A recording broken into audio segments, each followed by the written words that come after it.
इदं सुरूपं तथा वा कलत्रं यशश्चारुचित्र धनं मेरुतुल्यम् मनश्चेन लग्नं गुरोरङ्घ्रिपद्मे ततः किं ततः किं ततः किं ततः किम् आलयं करुणालयं नमामि भगवत्पादं शङ्करं लोकशङ्करं शङ्करं शङ्कराचार्यं केशवं बादरायणं सूत्रभाष्यकृतौ वन्दे भगवन्तौ पुनः पुनः नारायणं पद्मों वसिष्ठं शक्तिं च तत्पुत्र पराशरं च व्यासं सुखं गौरवं महान्तं गोविन्दयोगीन्द्रं दासशिष्यं श्रीशङ्कराचार्यं पद्मवादं च हस्तामलकं च शिष्यं तं तोडकं वाक्यकारमण्या अस्मद्गुरून् सन्ततमानतोऽस्मि सदाशिवसमारम्भां भगवत्पादमध्यमाम् अस्मदाचार्यपर्यन्तां वन्दे गुरुपरम्पराम्। ॐ भद्रं कर्णे विष्णुयाम देवाः भद्रं पश्येमाक्षभिर्यजत्राः स्थिरैरङ्गैः सुष्ठुभागं सस्तनूभिः कृशेम देवहितं विदायुः स्वस्ति न इन्द्रो वृद्धश्रवाः स्वस्ति नः पूषा विश्ववेदाः स्वस्ति नस्ताक्षो अरिष्टनेमिः स्वस्ति नो बृहस्पतिर्ददातु। ஓம் சாந்தி சாந்தி சாந்தி. தைத்திரிய ஆரண்யக்கத்துல படிக்கப்பட்டதான அருண பிரஷ்னத்தினுடைய 26வது அத்தியாயம், 26வது அணுவாக்கம். 26வது அணுவாக்கம். அக்னிம் பிரணீயோபசமாதாய தமபித ஏதா அபீஷ்டகா உபததாதி अग्निहोत्रे दर्शपूर्ण मासयो पशुगन्धे चादुर्मास्येषु अथो आहुः सर्वेषु यज्ञक्रतुष्विति अतः स्माहारुण स्वयंभुवः सावित्रः सर्वोऽभ्यरित्यनुजसङ्गं मन्यामहे नानावा एतेषां बीजानि कमग्निञ्चिनुते सत्रेमग्निञ्चिन्वानः कमग्निञ्चिनुते सावित्रमग्निञ्चिन्वानः कमग्निञ्चिनुते नाचिकेतमग्निञ्चिन्वानः कमग्निञ्चिनुते चातुर्होत्रियमग्निञ्चिन्वानः कमग्निञ्चिनुते वैश्वरसितमग्निञ्चिन्वानः कमग्निञ्चिनुते उपानुवाक्यमाशुमग्निञ्चिन्वानः कमग्निञ्चिनुते इमम् आरुणकेतुकम् अग्निञ्चिन्वान इति वृषावा अग्निः वृषाणौ सर्गस्फालयेत् अन्येतास्य यज्ञः तस्मान्नानुषज्यः तोत्तरवेदिषु क्रतुषु चिन्वीत उत्तरवेद्यागुह्यग्निश्चीयते प्रजाकामश्चिन्वीत प्राजापत्यो वा येषोऽग्निः प्राजापत्याः प्रजाः प्रजावान् भवति य एवं वेद पशुकामश्चिन्वीत संज्ञानं वा एतत् पशूनां यथा पशूनामेव संज्ञाने अग्निञ्चिनुते पशुमान् भवति य एवं वेद वृष्टिकामश्चिन्वीत आपो वै वृष्टिः पर्जन्यो वर्षुको भवति य एवं वेद आमयावी चिन्वीत आपो वै भेषजं भेषजमेवास्मै करोति सर्वमायुरेति अविचरग्निश्चिन्वीत वज्रो वा आपः वज्रमेव भ्रातृभ्येभ्यो प्रहरति तुलुत येनं तेजस्कामो यशस्कामः ब्रह्मवर्चसकामः स्वर्गकामश्चिन्वीत एतावद्भावास्ति यावदेतत् यावदेवास्ति तदवरुन्धे तस्यैतद्व्रतं वर्षति न धावेत् अमृतं वा आपः अमृतस्यानन्तरित्यै न अप्सु मूत्रपुरीशं कुर्यात् न निष्ठीवेत् न विवसनस्नायात् दुष्यो वा येषोऽग्निः एतस्याग्निरनतिदाहाय न पुष्करपर्णानि हिरण्यं वा अधितिष्ठेत् एतस्याग्निरनद्यारोहाय न कूर्मस्याश्नीयात् न उदकस्य अघातुकानि येन मोदकानि भवन्ति अघातुका आपः य एतमग्निञ्चिनुते यविचैनम् एवं वेद श्रीचाया स्वच्छलाम्बासमे सूर्यनारायण स्वामिने नमः. ओम नमो नारायणाय. சயனத்தை பற்றியதான டிஸ்கஷன் நடந்திருக்கு. ஏற்கனவே நம்ம பார்த்தோம் இந்த மந்திரங்கள்லாம் எங்க பிரயோகத்துல யூஸ் ஆகுது அப்படின்னா ஆருண கேதுக்க சயனத்துல யூஸ் ஆகுது.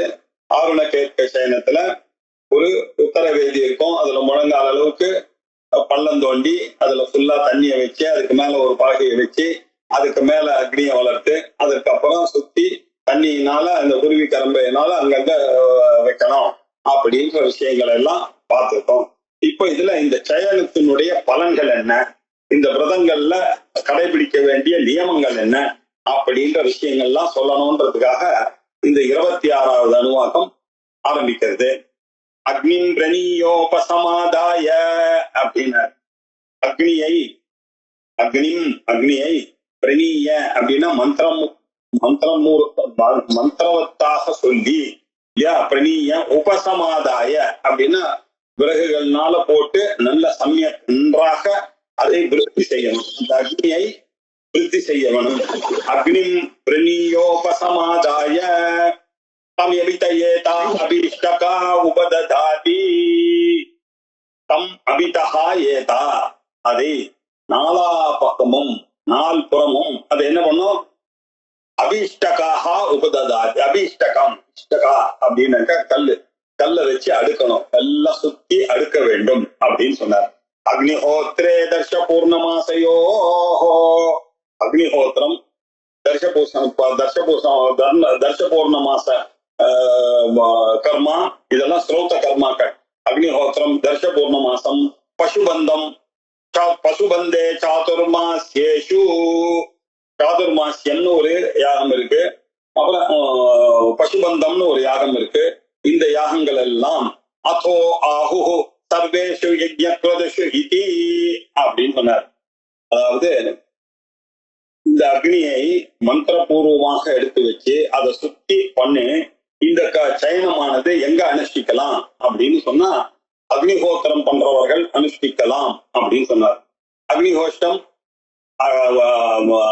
அக்னிஹோத்திரமானது யாகம் பண்ணவர்கள், அக்னி ஆதானம் பண்ணவர்கள் காலையிலையும் மாலையிலையும் செய்யக்கூடிய காரியம் அக்னிஹோத்திரம் அப்படின்றது நமக்கு எல்லாருக்கும் தெரியும். அக்னி ஆதானம் பண்ணவர்கள் செய்யக்கூடியது அக்னிஹோத்திரம் அப்படின்னு. அவர்கள் தர்ஷ பூர்ணமாசத்தையும் செய்வார்கள். அவர்கள் தர்ஷத்துக்கும் அமாவாசைக்கு அடுத்த நாள் பிரதமேதியும் பௌர்ணமாசிக்கு அடுத்த நாள் பிரமேதிலையும் பண்ணக்கூடிய காரியங்கள் இருக்கு. இதுக்கு அக்னிஹோத்திரம்னு பேரு. அதற்கு பிறகு தர்ஷ பூர்ணமாசம் அப்படின்னு அக்னிஹோத்திரம் பண்ணக்கூடியவர்கள் தர்ஷத்திலையும் பௌர்ணமாசத்திலையும் பண்ணக்கூடிய விஷயங்கள், இதில் இந்த சயனத்தை செய்யலாம் அப்படின்ற அர்த்தத்துல சொல்ற. பசுபந்தே சாதுர்மாஸ்யேஷு, பசுபந்தம் இருட பசுபந்தாத்மனே அநாமிகாபியாம் நமஹ இங்கே காட்ட மாதிரி இது ஹவிர் யஜ்ஞங்கள் அப்படின்னு 40 சம்ஸ்காரங்கள்ல ஒவ்வொரு மனுஷனும் பண்ண வேண்டிய காரியங்கள் பண்ணிருக்கு. அப்படி சீமந்தம் பண்ணணும், உபநயனம் பண்ணணும், விவாகம் பண்ணணும், அஷ்டபிரதம் பண்ணணும், எல்லாம் சொல்லியிருக்க. கர்ப்பாதானத்துல இருந்து ஆரம்பிச்சு எல்லாம் சொல்லியிருக்கு இல்லையா. அதுல 7 பாக்க யஜ்ஞங்கள் செய்துதான் ஆகணும். அஷ்டகா, ஸ்தாலி பாகம், பார்வணம், ஆககாயினி, சிராவணி, சைத்திரி, ஆஸ்வீஜி இப்படி எல்லாம் பண்ணணும் அப்படின்னு சொல்லியிருக்காரு. அது மட்டும் இல்ல, ஹபீர் யாகம் கூட பண்ணணும். ஹபீர் யாகம்னா அக்னி ஆதானம், அக்னிஹோத்திரம், தர்ஷ பௌர்ணமாசம், ஆக்ரயணம், சாதுர்மாசியம், நிரூட பசுபந்தம் அப்படின்னு ஸ்ரௌத்ராமணி அப்படின்னு 7 ஹபீர் யஜ்ஞங்கள் இருக்கு. 7 ஹபீர் யாகங்களும் நம்ம பண்ணித்தான் ஆக வேண்டும் அப்படின்னு இருக்கு. அதுல சொல்லப்பட்டது நம்ம அக்னிஹோத்திரம் பார்த்தோம், தர்ஷ பௌர்ணமாசம் பார்த்தோம். இப்போ ஆக்ரயணம் அப்படின்ற ஒரு கர்மா இருக்கு, அதையும் பண்ணணும்னு பார்த்தோம். அதுக்கப்புறம் சாதுர்மாசியம்.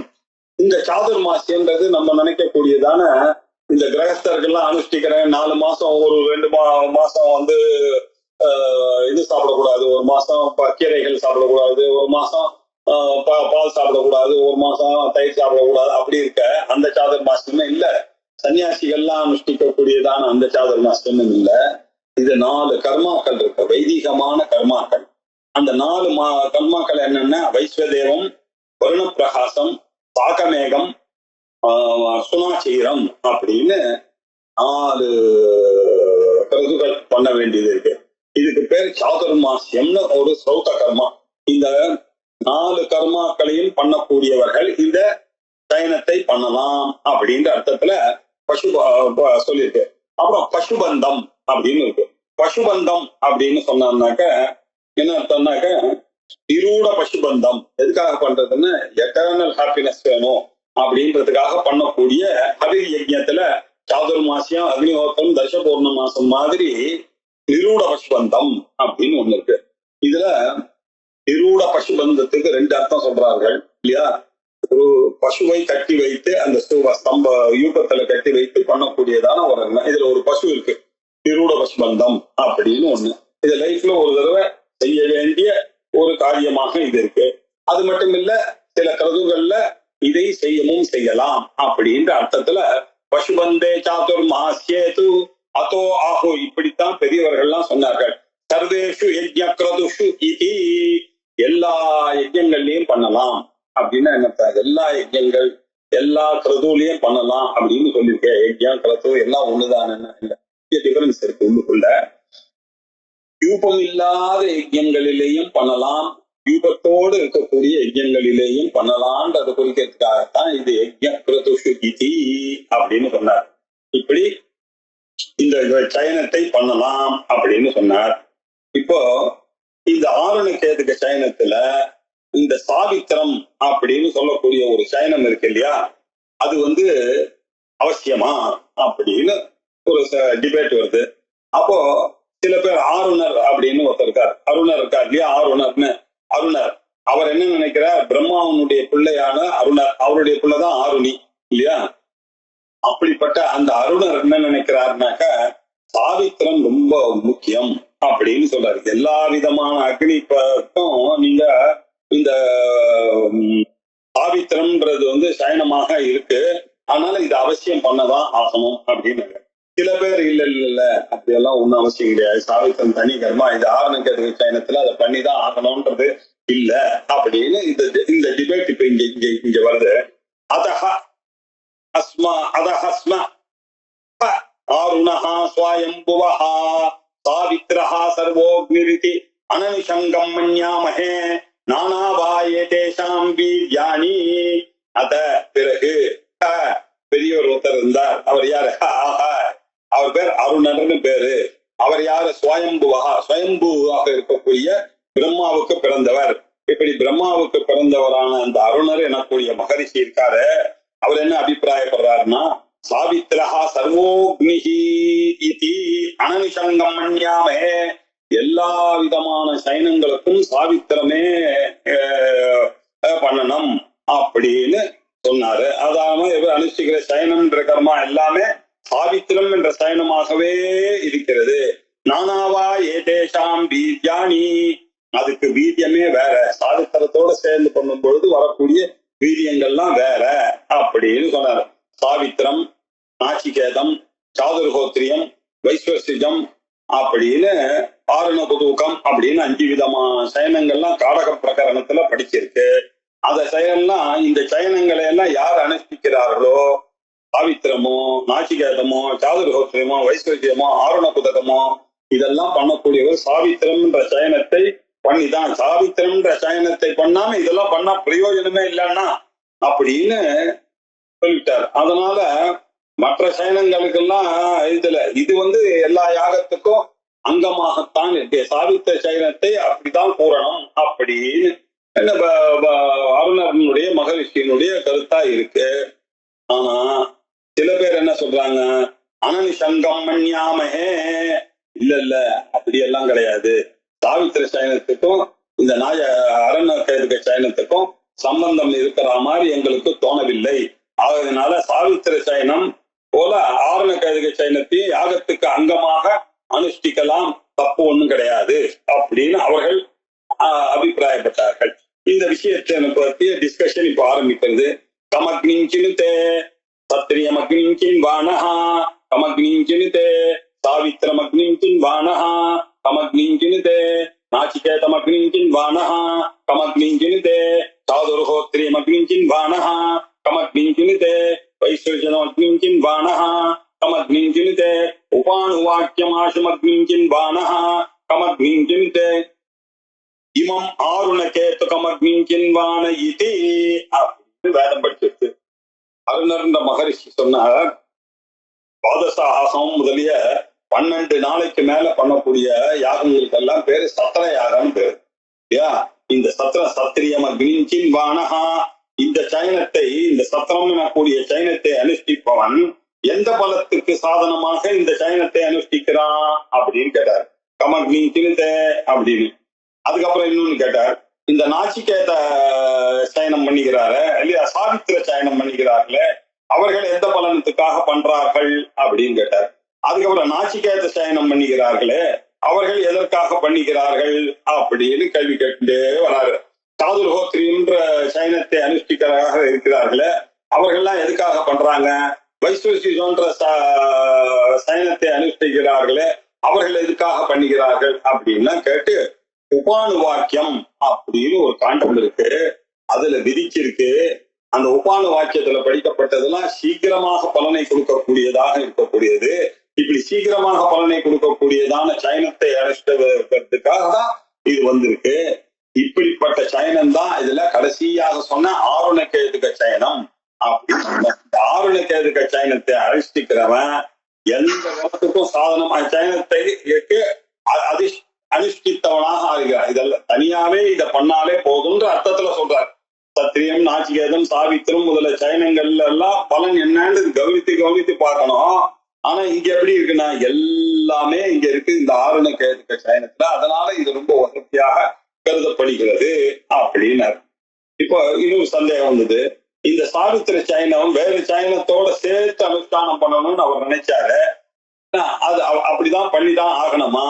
அதனால ஏதாவது நமக்கு கெடுதல் வருமா அப்படின்னு கேட்டா, புருஷாவா அக்னிஹி புருஷானோ சக்ஸ்பாலையே, இந்த புருஷ வீரியம் இருக்க அதுதான் புருஷா அக்னிஹி. இந்த வீரியமானது போறது, இந்த வீரியமானது இருக்கணும்னா சந்ததிகள்லாம் உண்டு பண்ணும். இந்த வீரியத்தை ஸ்திரீகளோட சேர்த்தோம்னால் சந்ததியை உண்டு பண்ணுகிறவனாக அவன் ஆகிறான். அதனால இந்த சாவித்திர சயனத்தை அனுஷ்டித்தா பெனிஃபிட்ஸ் எல்லாம் இருக்கு. அப்படின்னாரு. அப்படின்னாக்க என்ன அர்த்தம்? இதை நன்றாக இல்லையா பயன்படுத்த வேண்டும். இல்லைன்னா புருஷானோ இல்லைன்னா இந்த விதையானது நாசமாக போகிவிடும், குழந்தை இல்லாமல் போகிவிடும், அந்த பாக்கியம் இல்லாமல் போகிவிடும். அதனால இதை அனுஷ்டிச்சுதான் ஆகணும். அந்நேதா அஸ்ய யஜ்ஞா, அது மட்டும் இல்ல, இந்த யாகமே அந்நியமாக போய்விடும், முறை தவிர போய் நாசம் அடைவதாக ஆகிவிடும். அதனால இல்ல சாவித்திரத்தை பண்ணணும். தஸ்மான் நானு சையா அப்படி எல்லாம் கிடையாது. சாவித்திர சயனத்தை மற்ற சயனத்தை எல்லாம் அனுஷ்டிக்கணும்னு சொல்ல. இன்ஃபேக்ட் இதெல்லாம் அதை அனுஷ்டிச்சுதான் இந்த தகராறு எல்லாம் வருது இல்லையா, நாசங்கள்லாம் ஏற்படுகிறது, அக்னி முறை தவறுகிறதாக ஆகிருக்கு. ஆகையினால சாவித்திரி சயனத்தை பண்ணிட்டு தான் நீங்க அக்னிஹோத்திரம் பண்ணணும் அப்படின்லாம் சொல்ல வேண்டிய அவசியமே இல்லை அப்படின்னு சொல்லி, அதுக்காக தான் வேதமே தனியா படிக்கிறது. சோ உத்தர வேதி சுக்ரதுஷி சிந்தீத உத்தர வேத்யாஹோ அக்னிஷ்டீயதே அப்படின்னு சொல்லியிருக்கு.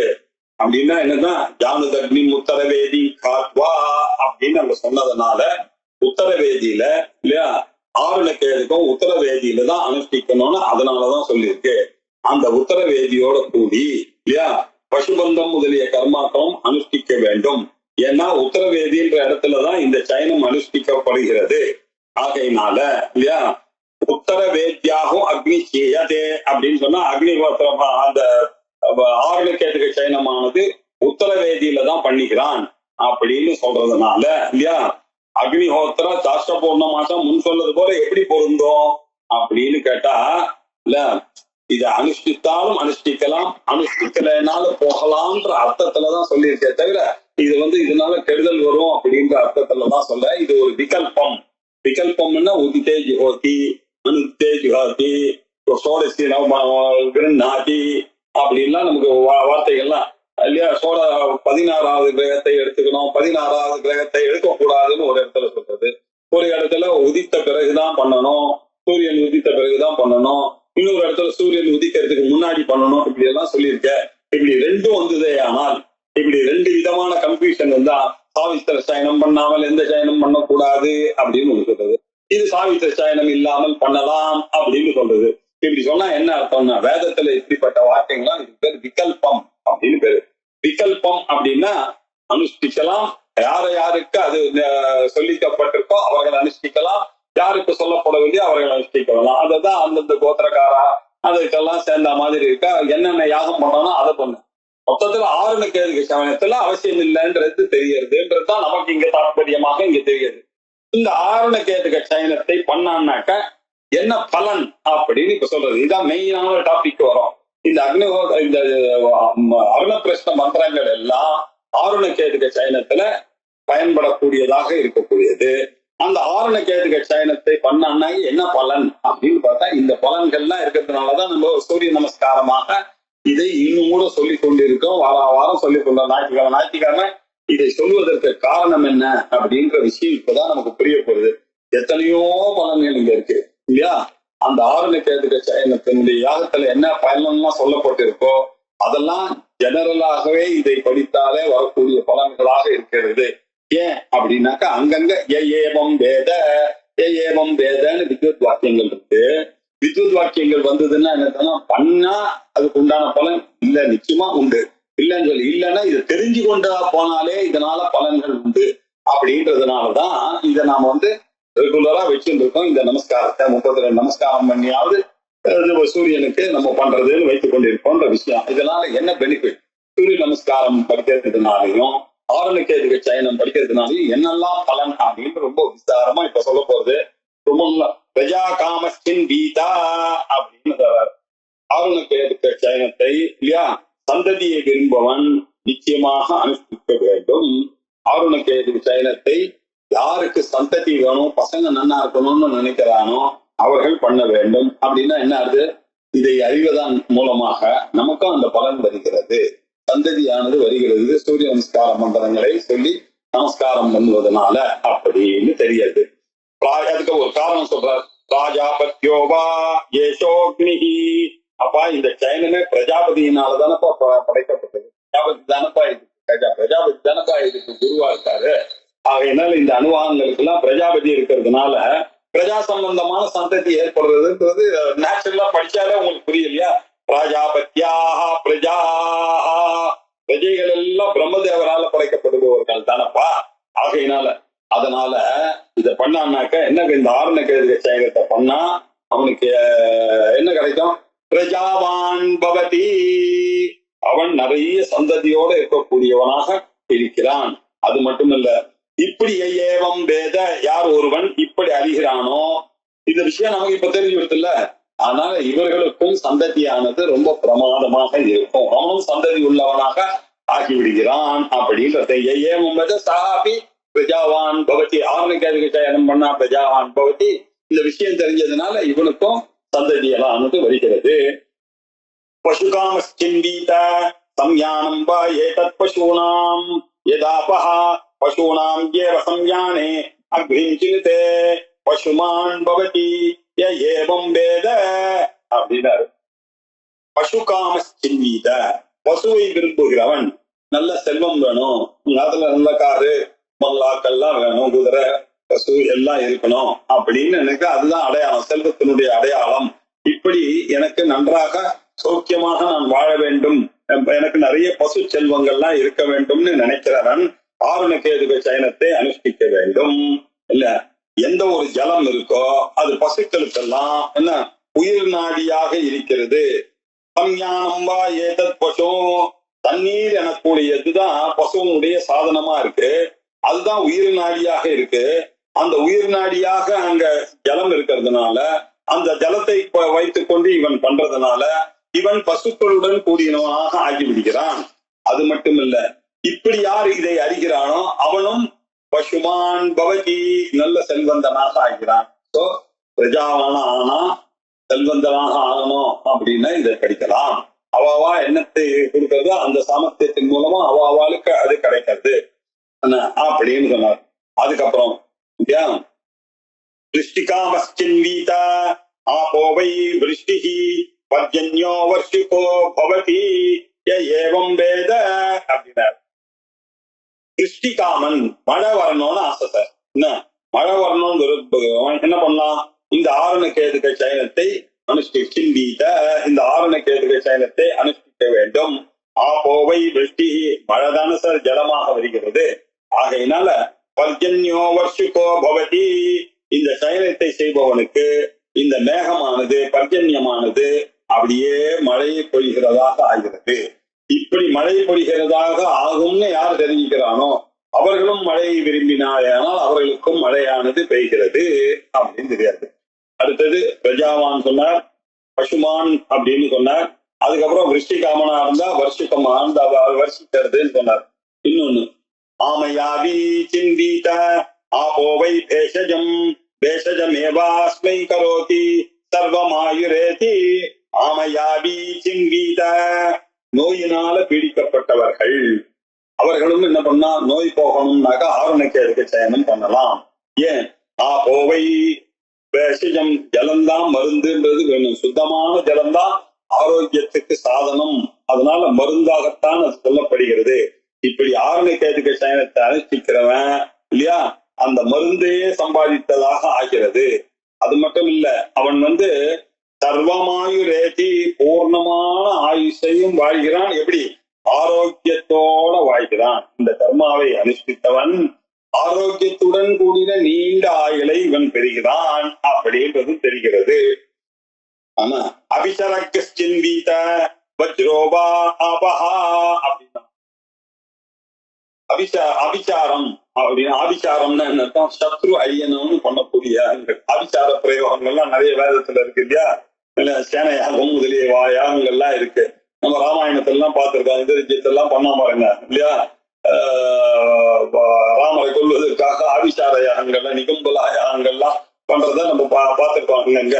இப்படி பண்ணக்கூடிய என்ன ஆபிசாரம் பண்ணணும் அப்படின்னு நினைக்கக்கூடியவர்களும் இந்த ஆருணக்கேதுக சயனத்தை பண்ணலாம். அவன் பண்ணும் பொழுது இந்த ஜலமானது அடுக்கிறான ஜலத்தை 4 பக்கமும் உத்தர வேதியில அடுக்கிறானு, அது என்ன பண்றது? அது வஜ்ராயுதமாக மாறி எதிரிகளை எல்லாம் சொல்லுகிறது.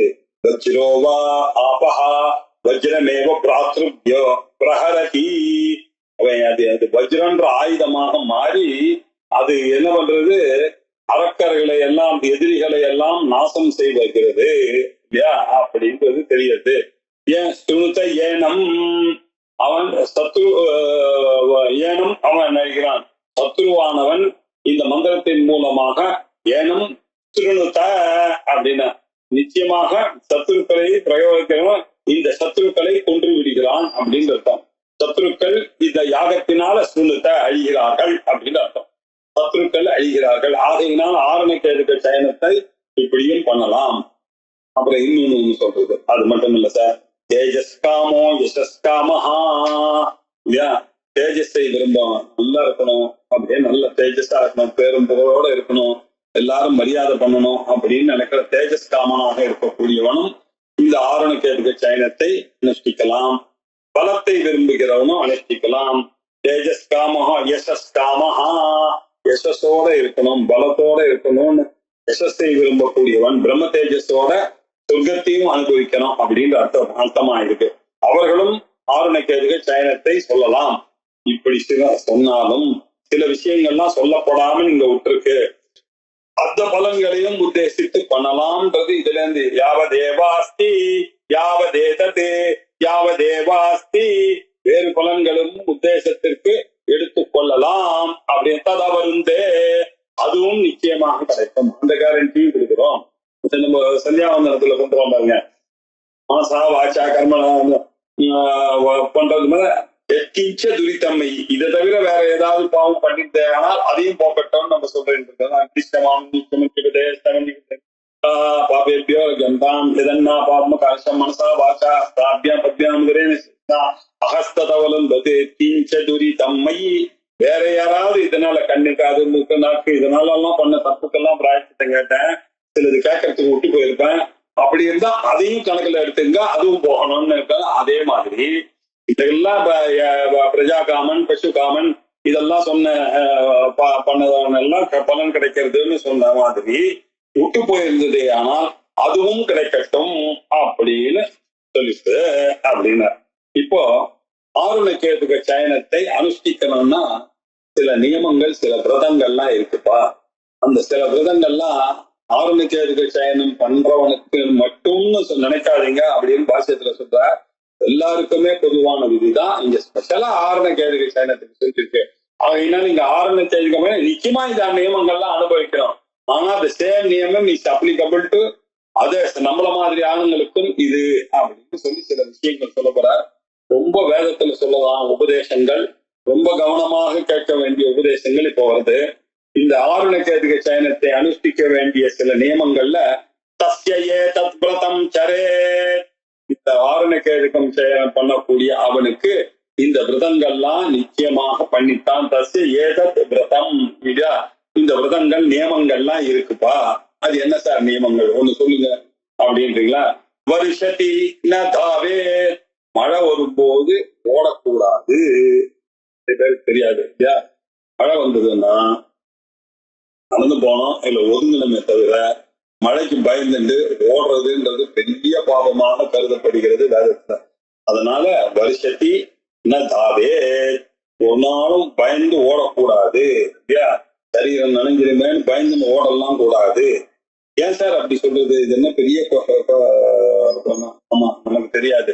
வேதம் அப்படிதான் நினைக்க. அமிர்தம்பா ஆபஹா, ஜலம் அமிர்தத்துக்கு உண்டான சக்தி அந்த ஜலத்துல இருக்கு. மழையில இருந்து வரக்கூடிய ஜலம் நம்ம எல்லாம் வந்து சூரிய நமஸ்காரம் எல்லாம் பண்ணி சூரிய பகவானை வேண்டி வரக்கூடியதான அந்த மழை. அது அந்த மழையானது அமிர்தத்துக்கு ஒப்பான சக்தி அதுல இருக்குப்பா. அது சொர்க்கத்துல இல்லையா நாசம் ஏற்படாம அனுஷ்டிக்க வேண்டிய அந்த மழை பெய்யும் போது இந்த ஆரண கேதுகை சயனத்தை அழிக்க ஓடுவனான்னாக்க அமிர்தத்துக்கு ஒப்பான ஜலத்தை போய் அவன் அலட்சியம் பண்ணான்ற பாவத்துக்கு ஆளாகிடுவான்பா. ஆகையினால ஜலத்தினால அனுஷ்டிக்கிற சயனம் மூலம் ஏற்படுற சொர்க்க சுகம் அவனுக்கு கிடைக்காமல் போய்விடும். இவ்வளோ விஷயங்கள் இருக்கு. இது எல்லாத்தையும் மனசுல வச்சுட்டுதான் சிம்பிளா சொல்றது, மழை வரும்போது ஓடாதே, மழை பொழிந்தால் ஓடக்கூடாது அப்படின்ற விஷயத்தை தெரிந்து கொள்ள வேண்டும். அமிர்தஸ்ய அனந்தரிக்கை, அமிர்தத்துக்கு அழிவு உண்டு பண்ணுமாம்படி பல காரியத்தை பண்ணாதீர்கள். சொர்க்கவாசத்தை நீங்களே கெடுத்துக் கொள்ளாதீர்கள். அதனாலதான் சொல்றேன், அமிர்தத்துக்கு போன இந்த ஜலம் வரும் பொழுது அதில் ஓடக்கூடாது. இவ்வளவு ரகசியங்கள் அதில் இருக்கு. அதனால மழை வந்ததுன்னா ஓடாதீர்கள். ஒரு இடத்துல நின்றுடுங்க, இல்ல நடந்து போங்க, ஆனா ஓடக்கூடாது. அதை அலட்சியமாக கருதப்படும். அப்புறம் அலட்சியம் பண்ணீங்கன்னா அதனால நம்மளுடைய சந்ததிகளுக்கு தான் கெடுதல்லாம் ஏற்படும். நம்ம சொர்க்கத்துக்கு போகக்கூடியது தடையாக ஆகிவிடும் நாளைக்கு இறந்த பிறகு. ஆகையினால் அப்படி பண்ணாதீங்க அப்படின்னு ஒரு விரதம் சொன்னார்.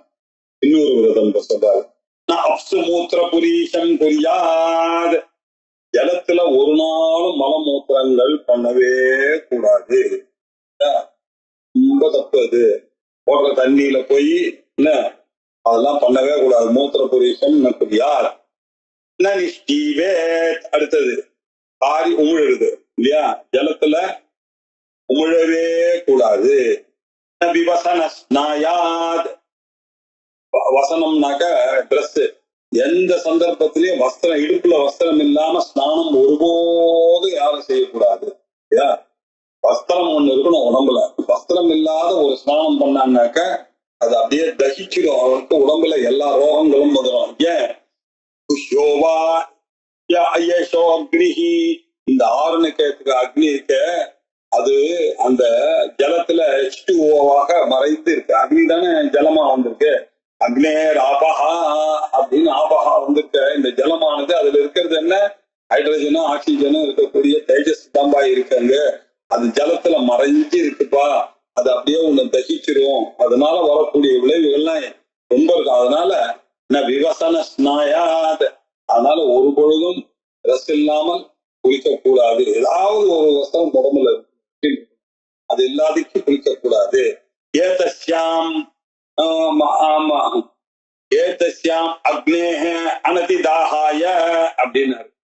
அதாவது என்னன்னாக்க இது ஜலத்துல மறைஞ்சு இருக்கிறோம், அது அது உங்களை எரிச்சு விடும் அப்படியா? அந்த அக்னி ஆனது உங்களை எரித்து விடும். அதனால அதிகமான தாபங்கள் ஏற்படும். ஆகையினால இந்த காரியங்கள்லாம் பண்ணாதீங்க அப்படின்னாரு. மழை வந்ததுன்னா ஓடாதீங்கன்னாரு. ஜலத்துல மூத்திர புரீஷம் பண்ணக்கூடாதுன்னாரு. அப்புறம் காரி உமிழக்கூடாது. ஓடுற தண்ணியில போய் எச்சல் படக்கூடாது. அப்புறம் குளிக்கும் பொழுது ட்ரெஸ் இல்லாம குளிக்க கூடாது. இதெல்லாம் பண்ணக்கூடாது அப்படின்னு சொல்லிட்டு இன்னொரு ஒரு இதை சொல்றாரு. நான் புஷ்கர பர்ணாணி ஹிரண்யம்பா அதிதிஷ்டேத். தாமரை இலை புஷ்கர பர்ணம்னா, ஹிரண்யம்னா தங்கம். இதை ஒரு நாளும் காலால ஏறி மிதிக்க கூடாது. அதிதிஷ்டேத், அது மேல கால் படக்கூடாது, அதை ஏறி மிதிக்க கூடாது. கால்ல எப்பொழுதுமே தங்கமும், கால்ல எப்பொழுதுமே தாமரை இலை மாத்திரம் படவே கூடாது. மகாபாவங்கள் வந்து சேரும் அப்படின்னு வேதமான சொல்லியிருக்கு. ரொம்ப ஜாகிரதையா பூஜை எல்லாம் பண்ணோம்னா தாமரை இலை எல்லாம் இருந்ததுன்னா என்ன பண்ணும், ஒரு துணியாலதான் அள்ளனமே தவிர நம்ம பெருக்கி பண்ணிக்க கூடாது.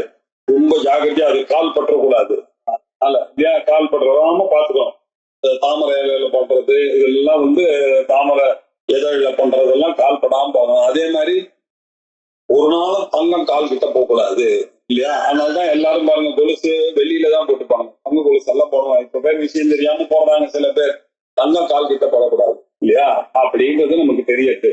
என்ன புஷ்கர பர்ணாணி ஹிரண்யம்பா அதிதிஷ்டேத் அப்படின்னு சொல்றது. ஏன் ஏதஸ்ய அக்னேரணப்யாரோஹாய, இந்த ஏரி மிதிக்கவும் கூடாது, அனப்யாரோஹாய தாண்டவும் கூடாது. அதுலயும் படக்கூடாது, தாண்டமும் கூடாது, கால் கட்டியும் போக கூடாது அப்படின்றது தெரியும். இதெல்லாம் அக்னிக்கு நாம செய்யக்கூடிய அபராதமாக ஆகி அந்த அக்னி பகவானுடைய கோபத்துக்கு ஆளாகி குடும்பம் கஷ்டப்பட வேண்டிய இதெல்லாம் வரும். ஆகையினால இதெல்லாம் பண்ணாதீங்க. ஆருணகேதுக சயனத்தை அனுஷ்டிப்பவன் அப்படின்றது மட்டும் எடுத்தாலே எல்லாருக்கும் வேற பாஷ்யத்துல சொல்லிட்டாரு. ஆகையினால இதெல்லாம் தவறாமல் எல்லாரும் ஃபாலோ பண்ணோம். அது மட்டும் இல்ல, கூர்ம மாமிசம் ஒருபொழுதும் ஆமையினுடைய எந்த அவயவத்தையும் சாப்பிடக்கூடாது அப்படின்னு அந்த காலத்துல சில பேர் சாப்பிட்டுருக்கான்னு தெரியுது. அதுக்கு வேதமானவர் சொல்றது இல்ல, ஆமையை மாத்திரம் ஆமகறி மாத்திரம் சாப்பிடவே கூடாது, ஆமையை உட்கொள்ளக்கூடாது, பெரிய தப்பு, அது பாவமாகுது அப்படி. உதகஸ்யா அகாது காணி ஏவம் போதகாணி பவந்தி அப்படின்னா அது மட்டும் இல்ல சார், ஜலத்துல வசிக்கிற எந்த பிராணியையும் சாப்பிடக்கூடாது. ஜலத்துல வசிக்கிற மீன் முதலை போன்ற எந்த பிராணிகளையும் சாப்பிடவே கூடாது அப்படின்னு சொல்லிட்டு, இப்படியாக அகாதுகா அப்ப ஏதமக்னின் சொல்லிட்டு இப்படி யாரு ஆருணகேதுக சயனத்தை அனுஷ்டிக்கிறானோ, இப்படி அவன் அல்லது இந்த ஆருணகேதுக சயனத்தை பற்றி இதை படித்ததன் மூலமாக அறிகிறானோ அந்த மனிதனானவன், அந்த மனிதனாவனை ஜலத்தில் உள்ள பிராணிகள் ஒருபொழுதும் இல்லையா அகாத்துகா அப்பஹா, இவனை அந்த தண்ணியினால வரக்கூடிய கஷ்டங்கள் எதுவும் இவனுக்கு வராது. ஜலங்கள் இவனை ஹிம்சிக்காதவையாக ஆகிடும். அப்படின்னா என்ன அர்த்தம்? ஜலத்தினால வரக்கூடிய மரணங்கள் இல்ல ஜலச்சரமாக இருக்கக்கூடிய அந்த பிராணிகள்னால வரக்கூடியதான ஒரு மரணமோ இவனுக்கு ஒரு காலம் ஏற்படக்கூடாது அப்படின்னு சொல்லி இப்படியாக 112 பஞ்சாசத்துக்கள் முடிவு, பஞ்சாதிகள் இதோட முடிவடைந்தது. இப்படி 26வது அணுவாக்கம் முடிவடைந்தது. அதற்கு அடுத்து 27வது அணுவாகம் இல்லையா, இந்த தேவதைகளை எல்லாம் பிரார்த்தனை பண்ணக்கூடியதாக அமையது. நம்மளுடைய சுகமான வாழ்க்கைக்கு வேண்டியதாக இருக்கக்கூடிய நம்ம டெய்லி கேட்கட்டுமா, யோவை தாம் பிரம்மணோ வேத அமிர்தேனாமிருதாம் புரிம் தஸ்மை பிரம்மச்ச பிரம்மாச்ச ஆயு கீர்த்திங் பிரஜாம் ததுஹு அப்படின்னு ஆசீர்வாத மந்திரங்கள்ல எல்லா வாத்தியாரும் நம்ம பார்த்துக்கு வந்தா சொல்லக்கூடிய மந்திரங்கள்லாம் வருது. இதுக்கு அடுத்து 27வது அனுவாகத்துல வரக்கூடிய மந்திரங்கள் சண்டி ஹோமம் முதலிய பெரிய பெரிய ஹோமங்கள்லாம் பூர்ணாகுதிக்கு அப்புறம் சொல்லக்கூடிய பூர்ணாகுதி சமயத்துல சொல்லக்கூடிய மந்திரம் ரொம்ப வசதியான மந்திரம். இதே அடுத்த திங்கட்கிழமை அன்னைக்கு ஓம் பூர்ணமத பூர்ணமிதம் பூர்ணாத் பூர்ணமுதச்யதே பூர்ணஸ்ய பூர்ணமாதாய பூர்ணமேவாவசிஷ்யதே. ஓம் சாந்தி சாந்தி சாந்தி. ஹரி ஓம். ஸ்ரீ குருभ्यो நமः. ஹரி ஓம்.